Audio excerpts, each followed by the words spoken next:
ఆయన జ్ఞానమును గురించి జ్ఞాని అయిన సొలొమోను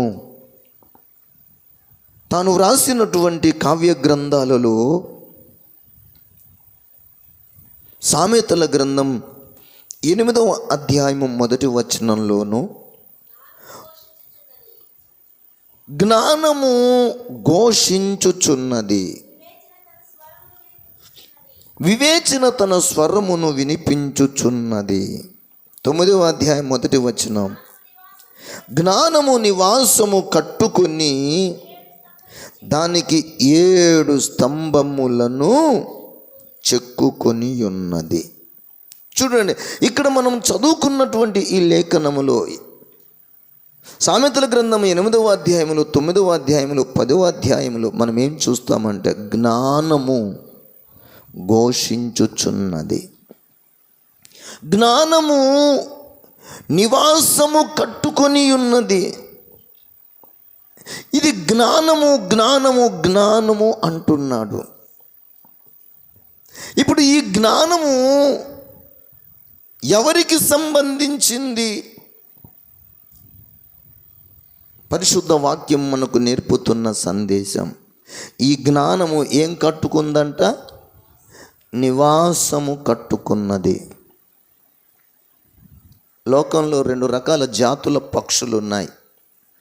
ఒక జాతి పక్షి గూడు పెడుతుంది, ఇంకొక జాతి పక్షి వచ్చి ఆ గూటులో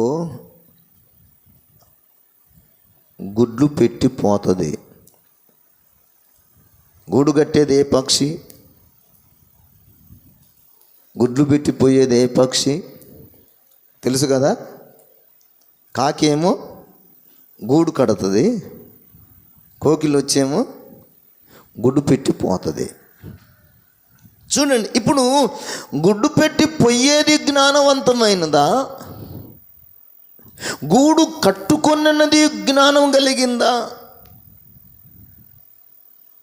చెప్పాలి. జ్ఞానము ఏం కట్టుకుంటుంది? నివాసము కట్టుకొనును. దేవుని బిడ్డలారా, పరిశుద్ధ బైబిల్ గ్రంథం చాలా అతీతమైన శక్తి కలిగిన గ్రంథం. కానీ దేవునికి విధేయత చూపితే ఆ అతీత శక్తి కలిగిన ఆ దేవుని విశ్వరహస్యాలను తన భక్తులకు కనబరచడం కొరకే ఈ పరిశుద్ధ గ్రంథాన్ని వ్రాసి పెట్టి ఉంచాడు.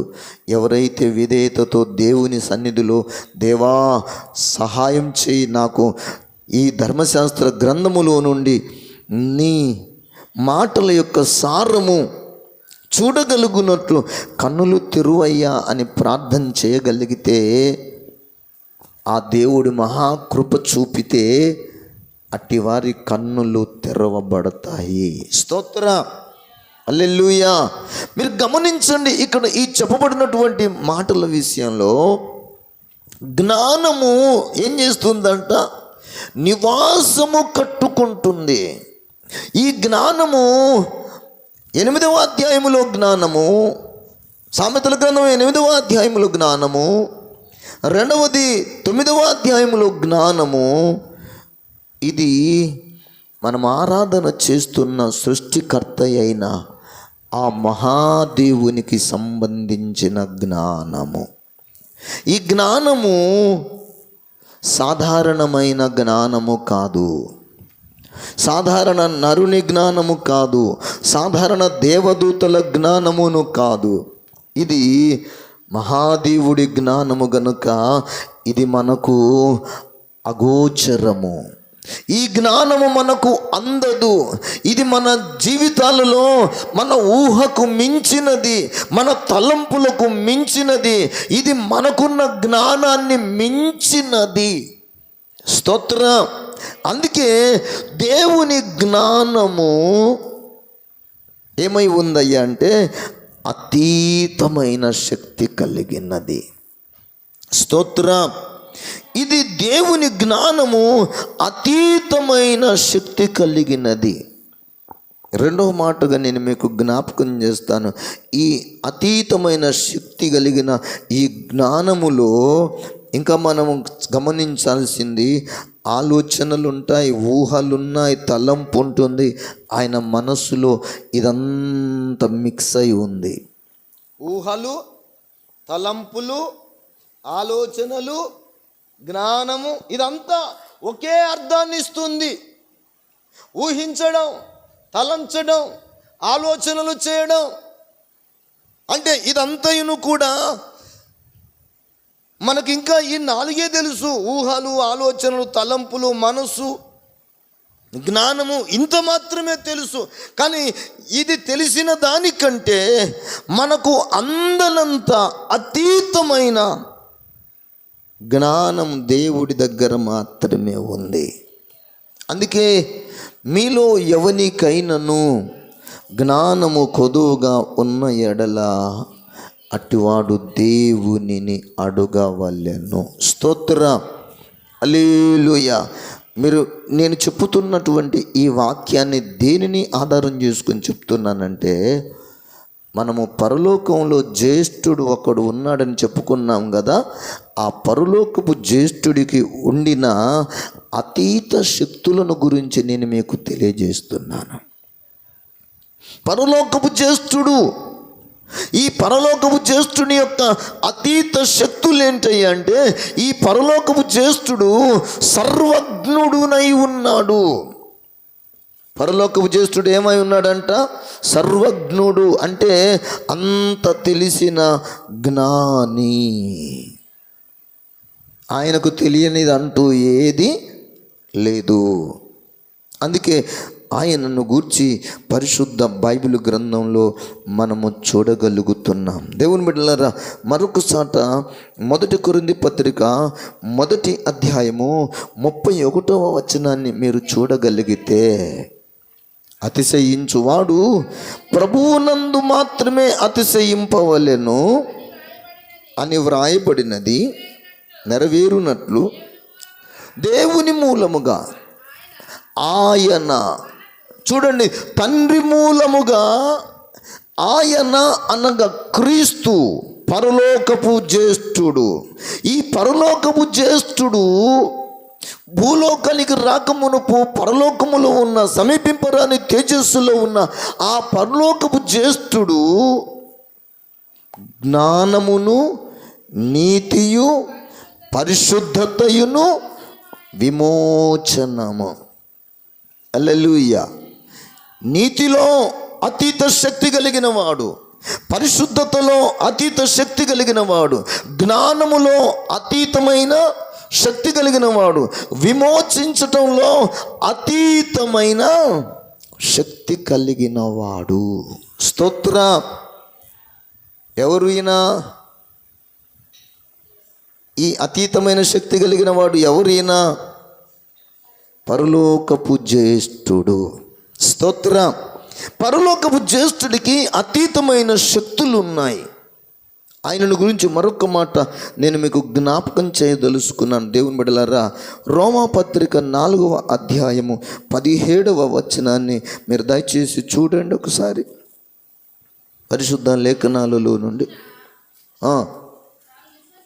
తాను విశ్వసించిన దేవుని ఎదుట అనగా మృతులను సజీవులనుగా చేయువాడును, లేని వాటిని ఉన్నట్టుగానే పిలుచువాడునైనా దేవుని ఎదుట అతడు మనకందరికీ తండ్రి అయి ఉన్నాడు. స్తోత్ర, హల్లెలూయా. మీరు ఈ మాటలలో, ఈ రోమాపత్రిక 4వ అధ్యాయం 17వ వచనంలో మనమందరి దృష్టి ఎక్కడ మీరు నిలపాలని నేను కోరుకుంటున్నానంటే, ఆ సమీపింపరాని తేజస్సులో ఉన్నటువంటి జ్యేష్ఠుడు సర్వజ్ఞానము కలిగిన వాడని చెప్పుకున్నాము కదా, అతీత శక్తులు కలిగిన వాడని చెప్పుకుంటున్నాము కదా. ఆ అతీత శక్తులు కలిగిన ఆ జ్యేష్ఠుడు లేని వాటిని ఉన్నట్టుగానే పిలుచువాడు. లేని వాటిని ఉన్నట్టుగానే పిలిస్తే, లేని వాటిని ఉన్నట్టుగానే పిలుచగలిగిన వాడంట. అంటే ఎంత అతీత శక్తి చూడండి. మనం ఉన్న వాటిని పిలుద్దామంటేనే భయం, ఉన్నవారిని పలకరిద్దామంటేనే భయం. ఉన్న వాటిని మనము ఒకసారి వాటిని గురించి మనము నేర్చుకుందాం అంటేనే మన శక్తికి మించినవి అయిపోయాయి. మీరు జ్ఞాపకం చేసుకున్నాను. కానీ ఈయన అతీత శక్తి కలిగిన వాడు అనడానికి గుర్తు ఏంటయ్యా అంటే, అతీత శక్తి కలిగిన వాడు అనడానికి గుర్తు ఏమిటంటే, లేని వాటిని ఉన్నట్టునుగా పిలువగలిగిన వాడు, పిలుచువాడునైన దేవుని ఎదుట. లేని వాటిని ఉన్నట్టునుగా పిలువగలిగిన వాడు, అతీత శక్తి కలిగిన వాడు. స్తోత్ర, హల్లెలూయా. ఈయన జ్ఞానము కలిగిన వాడు, లేని వాటిని ఉన్నట్టునుగా పిలిచేవాడు. లేని వాటిని ఉన్నట్టునుగా పిలిచేవాడు. నేను మీకు ఇంతకు ముందు ఒక మాట చెప్పాను. ఏంటయ్యా అంటే, జ్ఞానవంతురాలు ఇల్లు కట్టుకొనును. మీరు సామెతల గ్రంథం 9వ అధ్యాయంలో జ్ఞానము నివాసము కట్టుకొని ఉంది అంటాడు. ఇప్పుడు ఇక్కడ మీరు జ్ఞాపకం చేసుకోండి, సర్వజ్ఞుడైన దేవుడు, పరలోకములో ఉన్నటువంటి ఆ జ్యేష్ఠుడు, ఆ దేవకుమారుడులో ఇక్కడ మనము చూస్తున్న ఈ లేఖనముల ప్రకారముగా అతీతమైన శక్తి కలిగిన వాడని చెప్పుకున్నాం. ఈ అతీతమైన శక్తిలో ఆయన జ్ఞానమునకు ఎవరునూ సాటి రారు. అంత జ్ఞానం గలవాడు. అయితే దేవుని బిడ్డలారా, ఆయనలో ఉన్న ఇంకొక మాటను నేను మీకు జ్ఞాపకం చేస్తున్నాడు. ఏంటంటే, లేని వాటిని ఉన్నట్లునుగా పిలిచేవాడంట. ఇప్పుడు లేని వాటిని ఉన్నట్లుగా పిలిచేవాడు ఎవరు చెప్పాలి. ఇప్పుడు అతీతమైన శక్తి కలిగిన వాడు. ఈ అతీతమైన శక్తి కలిగిన వాడు ఎక్కడున్నాడు? సమీపింపరాని తేజస్సులో తండ్రి యొద్ద జ్యేష్ఠుడునుగా ఉన్నాడు. తండ్రికి కూడా ఏ శక్తులు ఉన్నాయి? అతీత శక్తులు ఉన్నాయి. ఆ తండ్రి యొక్క జనతైక కుమారుడైన ఈ జ్యేష్ఠుడికి కూడా, పరలోకములో ఉన్న జ్యేష్ఠుడికి కూడా అతీతమైన శక్తులున్నాయి. ఆ అతీతమైన శక్తులలో ఒకటి సర్వజ్ఞానము కలిగిన వాడన్న మాట చెప్పాను. జ్ఞానము విషయంలో అతీతమైన జ్ఞాన సంపద, జ్ఞాన శక్తి కలిగిన వాడు మహాదేవుడు. ఆ మహాదేవుని కుమారుడనబడిన జ్యేష్ఠుడు అని మీకు తెలియచేస్తూ వచ్చా. అంతకుముందు మరొక మాట చెప్పా. ఏంటంటే, శక్తులు అనేకములు ఉన్నాయి, అతీత శక్తులు కూడా ఉన్నాయి అని చెప్పా. శక్తులు ఉన్నాయి, తర్వాత అతీత శక్తులు కూడా ఉన్నవి అని చెప్పా. అతీత శక్తులు ఉంటే దేవునిది ఒక్కడినే ఉండాలి కదా. మరి అతీత శక్తులు అంటే ఒకటి కంటే ఎక్కువ కదా. అతీత శక్తి, అతీత శక్తులు. అతీత శక్తి అంటే ఒకటే, కానీ అతీత శక్తులు అన్నారు కదా. అతీత శక్తులు అంటే దానంతటా అవే ఉన్నవి అని కూడా మనం చెప్పుకున్నాం. శక్తులేమో సృష్టింపబడినవి, అతీత శక్తులేమో వాటి అంతటా అవే, వాటిని ఎవ్వరూ కలుగ చేయలేదు, వాటంతటా అవే అనాది కాలమునందు ఉన్నవి. ఈ అతీత శక్తులలో ఒకటి దేవుని అతీత శక్తి అయితే, మరి అతీత శక్తులు అన్నాం కదా, మరి ఇంక దేనికి సాదృశ్యంగా చెప్పబడింది అంటే, ఇంకొకటి దేవునికి విరోధమైన అతీత శక్తి కూడా ఉన్నది.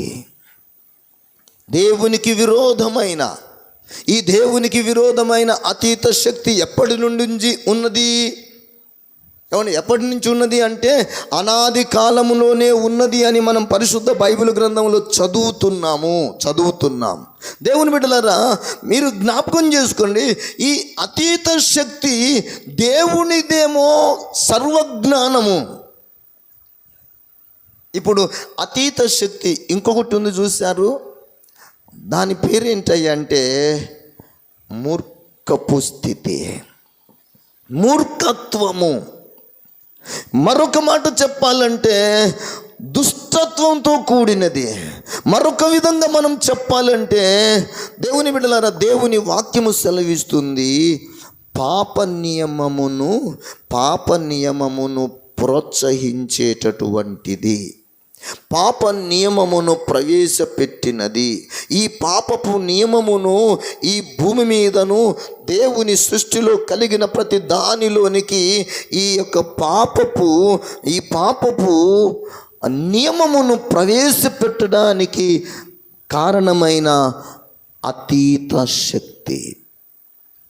ఒక అతీత శక్తి ఏమో జీవము కలిగిన దేవునిది అతీత శక్తి. రెండవదేమో పాపమునకు, ఆజ్ఞ అతిక్రమమునకు సంబంధించిన దుష్ట సంబంధమైనటువంటి పాపపు నియమమునకు సంబంధించిన అతీత శక్తి. అందుకే ఇప్పుడు దేవుని అతీత శక్తి ఏమో సర్వజ్ఞానానికి సంబంధించింది, ఈ పాప నియమమునకు సంబంధించిందేమో అజ్ఞానమునకు సంబంధించింది. ఇప్పుడు దేవుడేమో నివాసం కట్టుకున్నాడు, కానీ దుష్టుడైన చీకటి మూట, దుష్టుడైన పాపపు మూట, దుష్టుడైన సాతాను సంబంధమైనటువంటి నియమము కలిగిన ఆ దూత, లేకపోతే ఆ పాపపు నియమమునకు కారణమైన అతీత శక్తి ఎందులోకి ప్రవేశించాలని చూసింది అంటే సమీపింపరాని తేజస్సులోకి ప్రవేశించాలని చూసింది. కాకేమో గూడు కట్టుకుంది, కోకిలు వచ్చేమో అందులో గుడ్లు పెట్టాలని చూసింది అన్నాను కదా. ఇప్పుడు దేవుడేమో సమీపింపరాని తేజస్సులోను నివాసమును కట్టుకొని అందులో ఉంటూ ఉంటే, అందులోనికి ఎవరు రావాలని చూశారంట? ఆనాది కాలమున ఉన్నటువంటి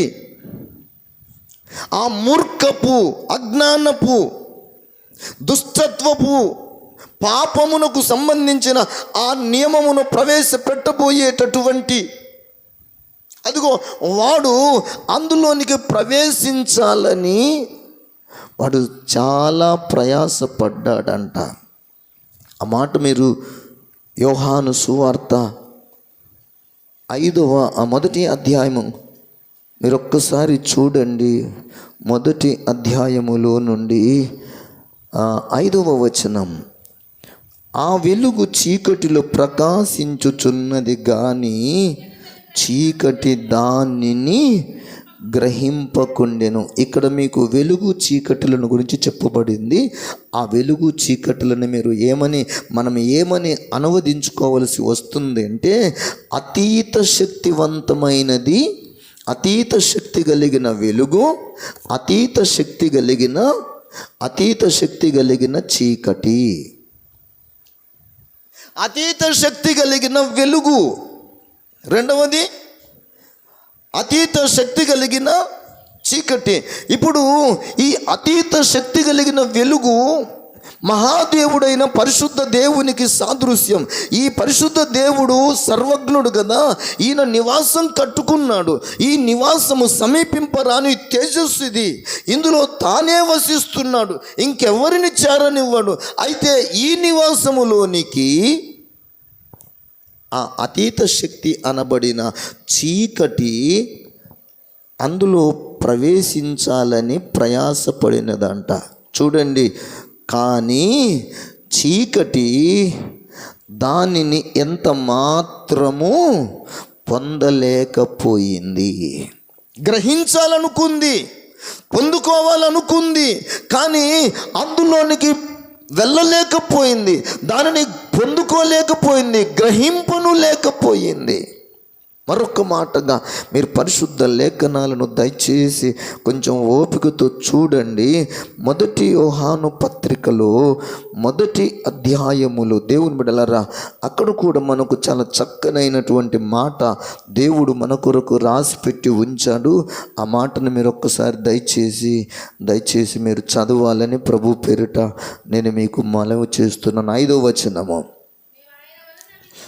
మేము ఆయన వలన విని మీకు ప్రకటించు వర్తమానము ఏమనగా, దేవుడు వెలుగై ఉన్నాడు, ఆయన యందు చీకటి ఎంత మాత్రమును లేదు. స్తోత్రం, హల్లెలూయా. ఇప్పుడు దేవుడు ఏమై ఉన్నాడంట? వెలుగై ఉన్నాడు. ఈ వెలుగై ఉన్న దేవునిలో ఏ శక్తులున్నాయి? ఏ శక్తులున్నాయి? సృష్టింపబడిన శక్తులా? సృష్టింపబడకుండా ఉన్న అతీత శక్తులా? సృష్టింపబడకుండానే అతీత శక్తులు కలిగిన వాడు దేవుడు అని మనం పరిశుద్ధ లేఖనాలను బట్టి వింటున్నాం, గ్రహిస్తున్నాం. ఇంకను ఇక్కడ మనం జ్ఞాపకం చేసుకునవలసిన మాట చూడండి. ఆ దేవుడు వెలుగై ఉన్నాడు, ఆయన యందు చీకటి ఎంత మాత్రమును. ఈ భూలోకంలో కాకి గూట్లోకి కోకిలొచ్చి గుడ్డు పెట్టే అవకాశం ఉందేమో కానీ ఆ సమీపింపరాని తేజస్సులో ఉన్న ఆ మహాదేవుని యొక్క సన్నిధికి ఇదిగో ఈ దుష్టుడు అనబడిన, ఈ అతీత శక్తి అనబడిన చీకటి అందులోనికి రావడానికి ఎంత మాత్రమును దానికి చోటు లేదు.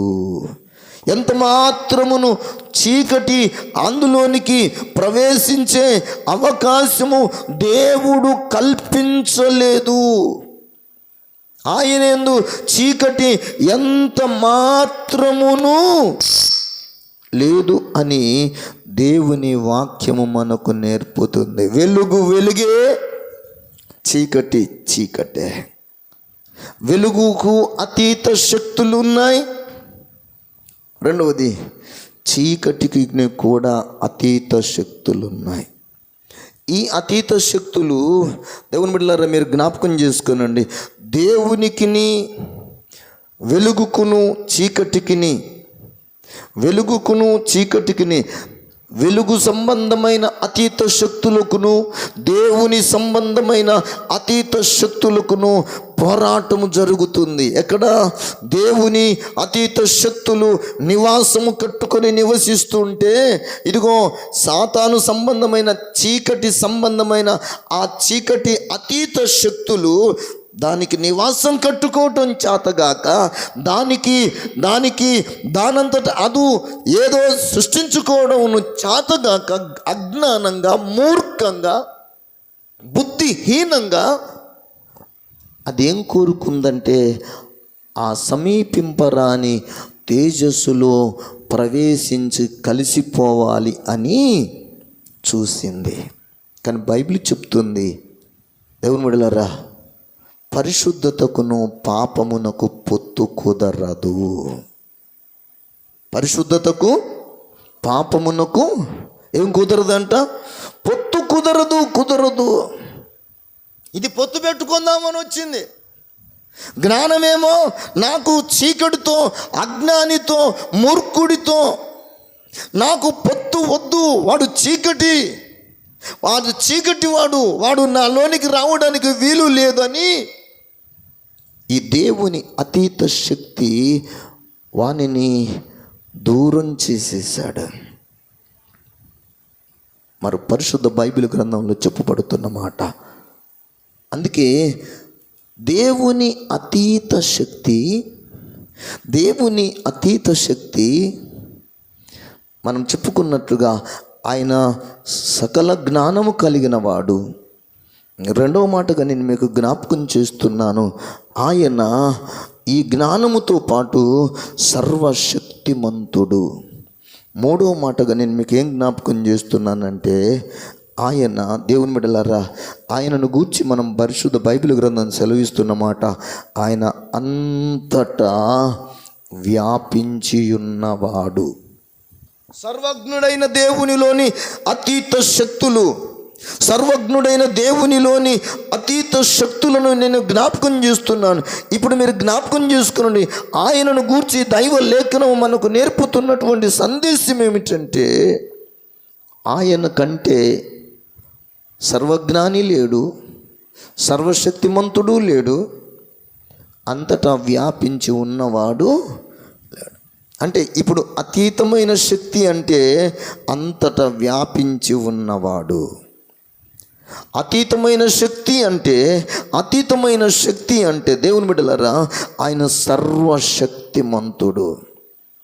అతీతమైన శక్తి కలిగిన వాడు అంటే ఆయన జ్ఞాన సంపన్నుడు. జ్ఞానము విషయములో ఆయనతో సాటి అయిన వారు ఎవరునూ లేరు. స్తోత్ర హల్లెలూయా. అతీత శక్తి కలిగిన ఆ పరలోకములో ఉన్నటువంటి ఆ జ్యేష్ఠుడు అతీత శక్తి కలిగిన వాడు గనుక, సర్వజ్ఞాని అయి ఉన్నవాడు గనుక, భూత భవిష్యత్తు వర్తమాన కాలాలను ఎరుగగలిగిన వాడు గనుక, ఆయన ఏం చేశాడయ్యా అంటే తన జ్ఞానముతో ఈ సృష్టినంతటిని కలుగజేశాడు. స్తోత్ర. ఏదైనా కొత్తది తయారు చేయాలంటే మూర్ఖుడు సృష్టిస్తాడా, జ్ఞాని సృష్టిస్తాడా? ఏమంటే ఎవరు సృష్టిస్తారు చెప్పండి? జ్ఞానియే సృష్టిస్తాడు. స్తోత్ర. అందుకే జ్ఞానము దేవుని యొద్ద ఉన్నది, దేవుడే జ్ఞానమై ఉన్నాడు. ఆయనే మనకు జ్ఞానమును, ఆయనే మనకు విమోచనమును, ఆయనే మనకు పరిశుద్ధతయును, ఆయనే మనకు నీతియు. ఇది అతీత శక్తి కలిగిన పరలోకపు దేవతనయుడనబడిన జ్యేష్ఠుడి యొక్క స్థితి. ఈ దేవుని స్థితిని గూర్చి, ఈ పరలోకపు దేవతనయుడి యొక్క జ్యేష్ఠత్వపు స్థితిని గురించి మనం నేర్చుకుంటున్న మాట ఏంటంటే, అతీత శక్తి కలిగిన వాడు. తండ్రి అతీత శక్తులు పరలోకములున్న జ్యేష్ఠ కుమారుడికి వచ్చేసాయి. ఆ జ్యేష్ఠ కుమారుడి యొక్క అతీత శక్తులు ఈ భూమి మీద ఉన్న తన భక్తులకు ఇచ్చాడు దేవుడు. స్తోత్రం. మీరు జ్ఞాపకం చేసుకునండి, శక్తి చేత కాదు, బలము చేతను కాదు. ఈ కుంటివాణిని నడిపించడానికి మా సొంత శక్తి చేతను కాదు, మా సొంత బలమును చేత కాదు. ఇది దేవుని అతీత శక్తి వలన. ఆ అతీత శక్తి ఎవరిలో ఉందయ్యా అంటే, మీరు ఎవరినైతే సిలువ వేశారో, మీరు ఎవరినైతే హింసించారో, మీరు ఎవరినైతే అవమానపరిచారో, మీరు ఎవరినైతే కొట్టి గాయపరిచారో, అదిగో ఆ నజరేయుడైన యేసు క్రీస్తు నామముననే అతీత శక్తి వీనిని తిరిగి లేపగలిగినది. స్తోత్రం. హల్లెలూయా. చూసారా, అతీతమైన శక్తి దేవుడు, తండ్రి అయిన దేవుడు కుమారుడికి ఇచ్చాడు. కుమారుడైన జ్యేష్ఠుడు ఈ భూలోకములో ఉన్న ఆ కుమారునికి విధేయత చూపిన వారికి అతీత శక్తులను దేవుడు ఇస్తాడు. కాబట్టి ఈ లేఖనాన్ని ఈరోజు మనం ఏమని జ్ఞాపకం చేసుకుంటున్నామంటే, దేవుని బిడ్డలారా, పరలోక జ్యేష్ఠుని యొక్క అతీత శక్తులు.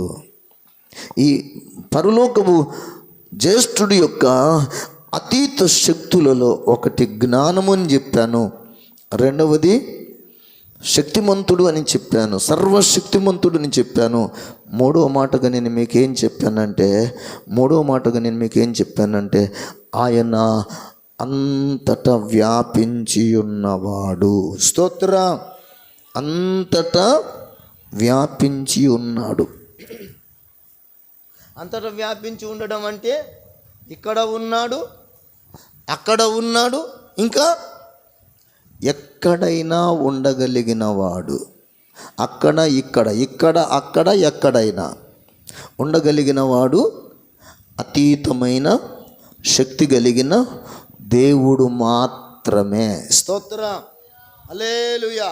అలా గుర్తు చేసుకున్న వెంటనే అక్కడ ఇక్కడ ఎక్కడైనా ఉండగలిగిన అతీత శక్తి దయ్యము మాత్రమే.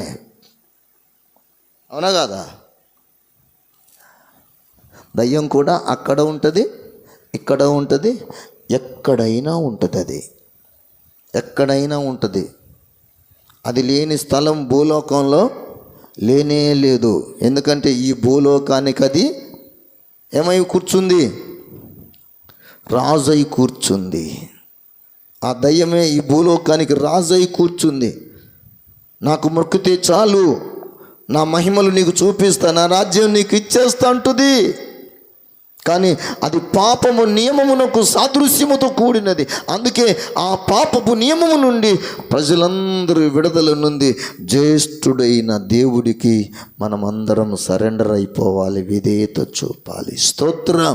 ఇప్పుడు రెండు అతీత శక్తులను గురించి చెప్పాను పరిశుద్ధ బైబిల్ గ్రంథంలో. ఒక అతీత శక్తి ఏమో పరిశుద్ధమైన నియమమును కలిగించేది, మరొక అతీత శక్తి ఏమో పాప నియమమును ప్రవేశపెట్టగలిగేది. ఇప్పుడు ఈ పరిశుద్ధమైన నియమమును నెరవేర్చే ఈ అతీత శక్తి మనకందరికీ సృష్టికర్తగా కనబడుతున్నాడు. స్తోత్రం. ఆయన తనకున్నటువంటి జ్ఞానము వలన, తనకున్నటువంటి అతీత శక్తితో కూడిన జ్ఞానము వలన ఆయన ఏం కలుగజేశాడంటే, ప్రియులరా, ఈ సృష్టి యావత్తును కలుగచేశాడు. కలిగి ఉన్నది ఏదియును ఆయన లేకుండా కలుగలేదు. స్తోత్రం. ఇప్పుడు ఆయనని మనం ఏమంటున్నామంటే సృష్టికర్త. హల్లెలూయా. సృష్టికర్త. ఆయన సృష్టికర్త. ఆ పరలోకములో ఉన్న దేవుని కుమారుడనబడిన ఆ యేసు ద్వారానే ఈ భూలోకములో సమస్తమును కూడా సృష్టింపబడెను. ఆయన ద్వారా ప్రపంచములను నిర్మించను. అందుకే ఈరోజు మనము నేర్చుకుంటున్నటువంటి మాట ఏంటంటే, పరలోకమందున్న జ్యేష్ఠునికి అతీత శక్తులు ఉన్నాయి. ఆ అతీత శక్తులలో ఒకటి జ్ఞానము, రెండవది శక్తి, మూడవది అంతటా వ్యాపించి ఉండేది. 3 చెప్పాను కదా. ఈ 3ను మీరు జ్ఞాపకం చేసుకోనండి. ఒకటి శరీరానికి రూపానికి చెందింది, ఇంకొకటి జీవమునకు సంబంధించింది, మూడవది మనసునకు సంబంధించినది. స్తోత్రం. మనసు అంతటా వ్యాపించి ఉంటుంది. జీవమునకు ఏముంటుందయ్యా అంటే శక్తి ఉంటుంది. శరీరం మాత్రం అక్కడ మాత్రమే ఉంటుంది. మీరు చూడండి. అందుకే ఇప్పుడు దేవుని యొక్క వాక్యము మనకు నేర్పుతున్న మాట, సమీపింపరాని తేజస్సులో ఉన్న రూపము, ఆ రూపములోని శక్తి, ఆ రూపములోని మనస్సు అంతటా వ్యాపించి ఉన్నది. దేశమంతటా ఆయన కనుదృష్టి సంచారము చేయుచున్నది. స్తోత్రం. హల్లెలూయా. ఆయన కనుదృష్టి దేశమంతటా సంచారం చేస్తుంది. 14వ కీర్తన 2వ వచనములో అనుకుంటాను, అక్కడ అంటాడు, వివేకమును కలిగి దేవుని వెదకు వారు కలరేమో అని ఆయన ఆకాశములో నుండి నరులను పరిశీలించుచున్నాడు. ఎక్కడి నుంచి చూస్తున్నాడంట? ఆకాశము నుండి. ఎంత దూరము? ఆకాశానికి భూమికి ఎన్ని వందల కిలోమీటర్ల దూరం మనం చెప్పడం చేత కాదు. అందనంత దూరంలో ఉన్న ఆయన ఇప్పుడు ఇక్కడికి చూడటం అంటే ఏ శక్తి కలిగి ఉండాలి? అతీత శక్తి కలిగిన వాడైతేనే చూడగలుగుతాడు. మన కన్నులైతే ఒక 100 అడుగుల దూరంలో ఉంటే ఆ మనిషిని మనం గుర్తుపట్టడం సాధ్యం కాదు. 100 అడుగుల దూరంలోనే. దేవుని బిడ్డలారా, కాబట్టి మన జీవితాలలో అతీతమైన శక్తి కలిగిన దేవుడు ఒకడు ఉన్నాడు. ఆ అతీతమైన శక్తి కలిగిన వాడు అద్భుతాలు చేస్తాడు, ఆశ్చర్య కార్యాలు చేస్తాడు. ఆయన ఆలోచనకర్తగా ఉంటాడు, నిత్యుడుగా ఉంటాడు, ఆయనే సమాధానం ఇచ్చేవాడుగా ఉంటాడు, ఆయనే మనందరికి రక్షకుడుగా ఉంటాడు. స్తోత్రం. అందుకే ఇప్పుడు ఈ ఉపవాస దినములోనికి వచ్చిన మన జీవితాలలో మనందరి ఆశ ఏంటంటే, మనందరి ఎడల దేవుడి ఉద్దేశం ఏంటంటే, పరలోకపు జ్యేష్ఠుడితో మీరు సహోదరులు అనిపించుకోవాలి. ఆ పరలోకపు జ్యేష్ఠుడి యొక్క స్వారూప్యములోనికి మీరు మార్పు చెందాలి. ఆయనతో మనం ఏమనిపించుకోవాలంట? సహోదరులము అనిపించుకోవాలి. పరలోకపు జ్యేష్ఠుడితో మనము సహోదరులము అనిపించుకోవాలి. అంటే ఇప్పుడు తమ్ముడు అంటాడు, ఆ తమ్ముడు తర్వాత ఇంకో తమ్ముడు ఉంటే ఏమంటాడు? ఆ తమ్ముడు తర్వాత ఇంకో తమ్ముడు ఉంటే ఏమంటాడు? ఇప్పుడు రూబేను పెద్దవాడు కదా, సిమియోనుని ఏమని పిలవాలి? ఏమండి? లేవిని ఏమని పిలవాలి? యూదాను ఏమని పిలవాలి? చిన్న తమ్ముడు, పెద్ద తమ్ముడు, నడిపి తమ్ముడు, ఇంకో నడిపి తమ్ముడు, ఇంకో నడిపి తమ్ముడు, ఇట్లా ఎన్ని పేర్లు పెట్టాలో.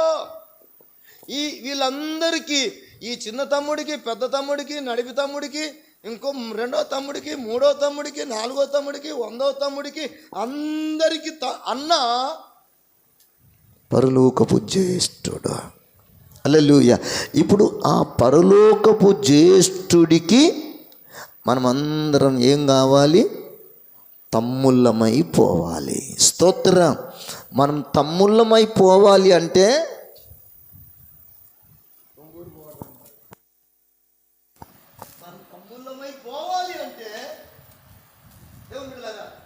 మన జీవితాలలో ఆ స్వారూప్యము మనకు రావాలి. స్తోత్రం. ఆ స్వారూప్యం అంటే పరిశుద్ధత, ఆ స్వారూప్యం అంటే జ్ఞానము, ఆ స్వారూప్యము అంటే నీతి, ఆ స్వారూప్యము అంటే విమోచన. మనం పొందాలి, మనము విమోచించే వారం కావాలి. అట్టి జీవితం మన బ్రతుకులలో మనము అలవరుచుకోవాలి అంటే ప్రార్థన వలననే సాధ్యం. అందుకే ఇప్పుడు మోకరించి మనం అందరం దేవుని సన్నిధిలో ప్రార్థన చేద్దాం. దేవుడు ఈ మాటలు, ఈ వాక్యం మనందరి వినికిడిలో స్థిరపరిచి దీవించును గాక. ఆమేన్. అందరం మోకరిల్లుదాం.